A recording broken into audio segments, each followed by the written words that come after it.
Bonjour tout le monde. Voici la suite des Pères de l'Église. Je vais reprendre le passage de Justin Martyr, c'est le dernier que j'avais lu dans le fond.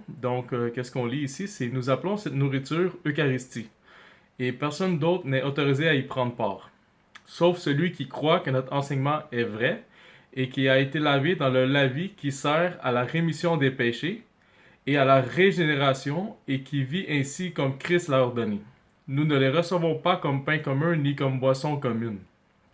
Mais puisque Jésus-Christ, notre Sauveur, a été incarné par la parole de Dieu et qu'il a eu chair et sang pour notre salut, il en a été de même pour la nourriture qui a été faite dans l'Eucharistie, par la prière eucharistique qu'il a établie et par le changement de notre sang et notre chair sont nourris, est à la fois la chair et le sang de ce Jésus incarné.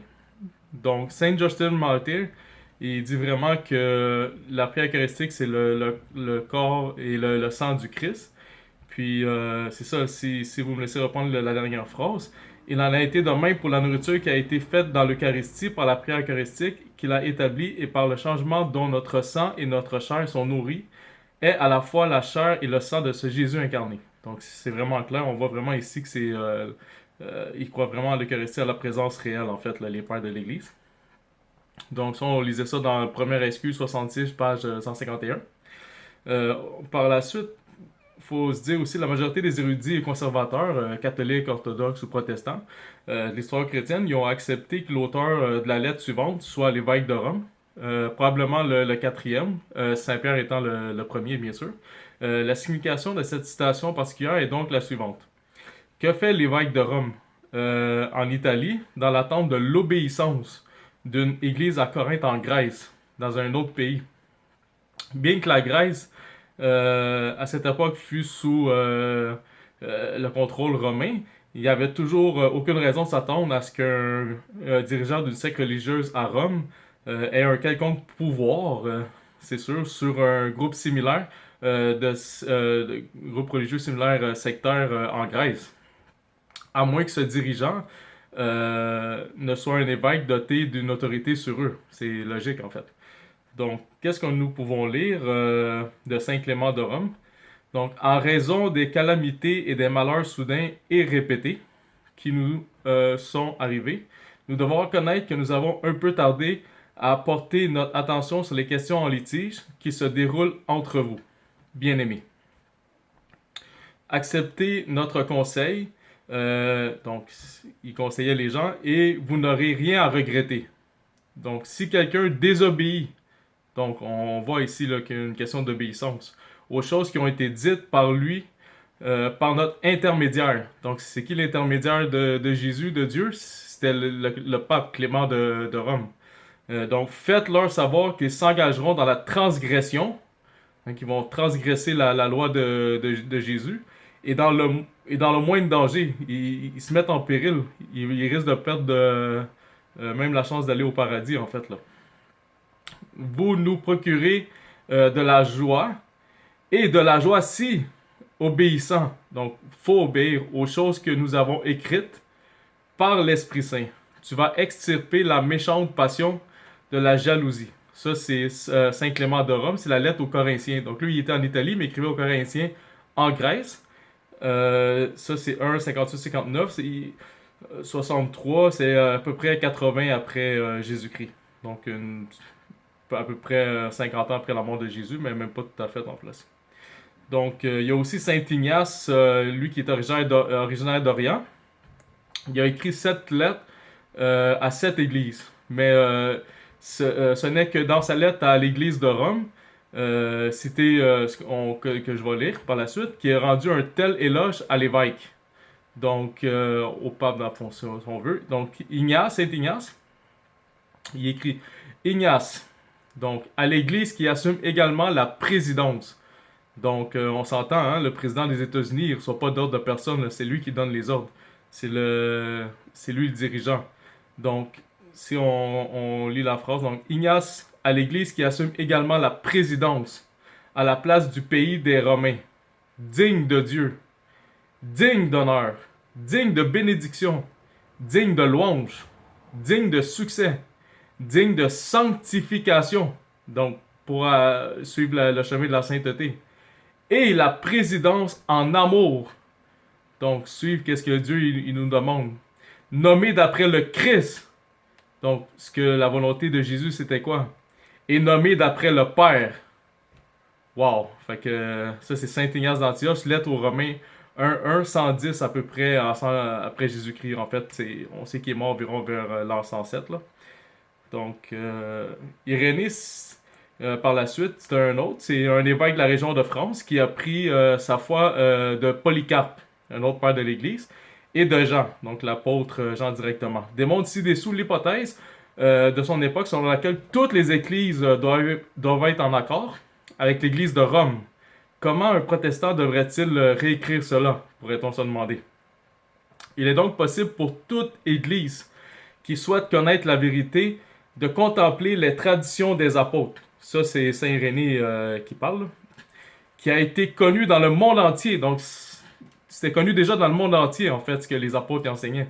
Et nous sommes en mesure d'énumérer ceux qui ont été institués évêques par les apôtres et leurs successeurs à notre époque. Mais comme il serait trop long d'énumérer dans un tel volume les successions de toutes les églises, c'était déjà tout prévu, puis il y en avait tellement qu'il disait que ça va être trop long de toutes les énumérer. Donc, comme il serait trop long d'énumérer dans un tel volume les successions de toutes les églises, nous allons confondre tous ceux qui, de quelque manière que ce soit, par satisfaction de soi, vaine gloire, ou par aveuglement et opinion perverse, se réunissent autrement. Donc, voyez-vous, là, les protestants, là, ils sont dehors de l'Église catholique, c'est pas correct. Depuis les premiers temps, c'était ça. Que de la manière qui convient, en rappelant ici la succession des évêques, donc la succession apostolique, de la plus grande et de la plus ancienne Église connue de tous, fondée et organisée à Rome par les deux plus glorieux apôtres. On parle de Saint-Pierre et Saint-Paul. Donc, les deux, ils sont morts à Rome. On se rappelle, là, Saint-Pierre, il a été crucifié la tête en bas. Puis Saint-Paul, il s'est fait trancher la tête, en fait, là. Donc, cette église qui a la tradition et la foi qui nous revient après avoir été annoncée à l'homme par les apôtres. Car avec cette église, à cause de son origine supérieure, toutes les églises doivent être d'accord. C'est-à-dire tous les fidèles du monde entier. Wow! Et c'est en elle que partout les fidèles ont maintenu la tradition apostolique. Saint Irénée, d'ailleurs, le texte c'est contre quoi? C'est contre les hérésies. 3, 1, 2. On parle de 190 après Jésus-Christ. C'est vous dire, là, on parle de plus que 200 ans avant la création de la Bible par l'Église catholique. Que les protestants, ils prennent, là, puis ils vous tapent la tête dessus avec. Ben, c'est ça, là, c'est 200 ans avant. Puis c'est les évêques de l'Église catholique qui ont mis la Bible ensemble. Puis qui ont fermé le canon. Fait que ça vous donne une idée. Donc, ce qui m'impressionne le plus dans la citation suivante est que, comme le souligne John Henry Cardinal Newman, dans son essai sur le développement de la doctrine, cette défense de la primauté de l'évêque de Rome, exprimée de manière rhétorique et non défensive, est antérieure à près de 100 ans. C'est des définitions conciliaires de la Trinité puis de la divinité du Christ. Donc, même 100 ans avant qu'on définisse vraiment la Trinité puis la divinité du Christ, on croyait déjà qu'il fallait suivre le pape. C'est vous dire là, à quel point que ça a toujours été. Le Seigneur dit à Pierre, « Je te dis », dit-il. Là, on parle de... C'est une citation de Saint-Prien de Carthage. Le Seigneur dit à Pierre, « Je te dis », dit-il, « Tu es Pierre, et sur ce rocher, je bâtirai mon église. » Et sur lui, il bâtit l'église. Et à lui, il donne l'ordre de nourrir le mouton. Et bien qu'il attribue un pouvoir similaire à tous les apôtres, il n'a pourtant fondé qu'une seule chair, la chair de Saint-Pierre. Et il a été établi par sa propre autorité une source et une raison intrinsèque de cette unité. En effet, les autres étaient ce que Pierre était aussi, mais une primauté est donnée à Pierre en précisant qu'il n'y a qu'une seule église et qu'une seule chaise. De même, tous sont des bergers. Et il a démontré que le troupeau en est un seul troupeau, nourri par tous les apôtres dans un accord résolu. Si quelqu'un ne tient pas cette unité de Pierre, écoutez bien la suite. Peut-il imaginer qu'il détient toujours la foi? S'il déserte le siège de Saint-Pierre sur lequel l'Église a été construite, peut-il encore avoir la certitude qu'il est dans l'Église? Voyez-vous, là, des fois, les protestants, moi, je crois que c'est l'Assemblée des chrétiens, puis c'est vague, puis c'est flou, puis chacun y va de ses idées, puis il y a 40 000 dénominations. Mais là, c'est clairement dit, là. Faut être dans l'Église catholique. Il faut être ceux qui suivent la volonté de Jésus-Christ.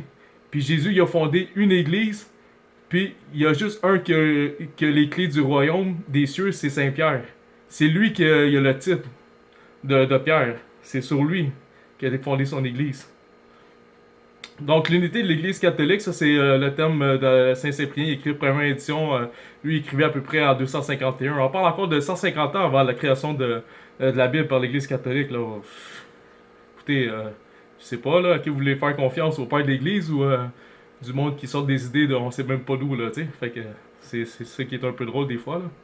Donc, les deux citations suivantes de très influents ecclésiastiques du 4e siècle traite du sacrilège du schisme de l'Église établi par Jésus dans ses apôtres centrés autour de Saint-Pierre. Donc le schisme, c'est la séparation. Il faut voir à quel point que c'est dangereux puis à quel point ça fait du mal à l'Église, au corps du Christ, là, en fait. Donc ça, c'est Saint Ambroise de Milan. Ils n'ont pas la succession de Pierre, qui ne tient pas la chair de Pierre, qu'il déchire par un méchant schisme. Donc c'est méchant de faire ça. Et cela aussi, il le nie méchamment. On peut pardonner les péchés même dans l'Église. Alors qu'il a été dit à Pierre, je te donnerai les clés du royaume des cieux. Et tout ce que tu liras sur la terre sera lié au ciel. Et tout ce que tu délieras sur la terre sera délié aussi au ciel. Et le vase de l'élection divine lui-même dit, si vous avez pardonné quelque chose à qui que ce soit, je pardonne aussi, faites-le pour vous en la personne de Christ. Saint Ambroise de Milan sur la pénitence, livre 1er. On parle de 390 après Jésus-Christ, même avant la fermeture du canon. Il n'y a rien de plus grave que le sacrilège du schisme, car il n'y a pas de juste cause pour rompre l'unité de l'Église. Ça, c'est Saint Augustin, un des plus grands. Laissez-moi répéter ça. Il n'y a rien de plus grave que le sacrilège du schisme, car il n'y a pas de juste cause pour rompre l'unité de l'Église. Donc, Martin Luther, il avait tort. Peu importe la raison, il n'y a pas de bonne raison. Il n'y en a aucune. C'est la pire des choses. C'est ça qu'il dit Saint Augustin. Donc, il faut comprendre, là. C'est vraiment, vraiment important.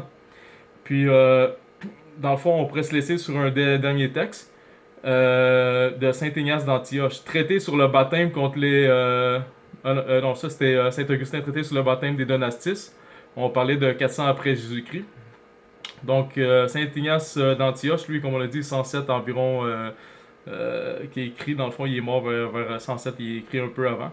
Car tous ceux qui sont de Dieu et de Jésus-Christ sont aussi avec l'évêque. Et tous ceux qui, dans l'exercice du repentir, rentreront dans l'unité de l'Église. Donc, on le voit ici. Appartiendront également à Dieu, afin qu'ils puissent vivre selon Jésus-Christ.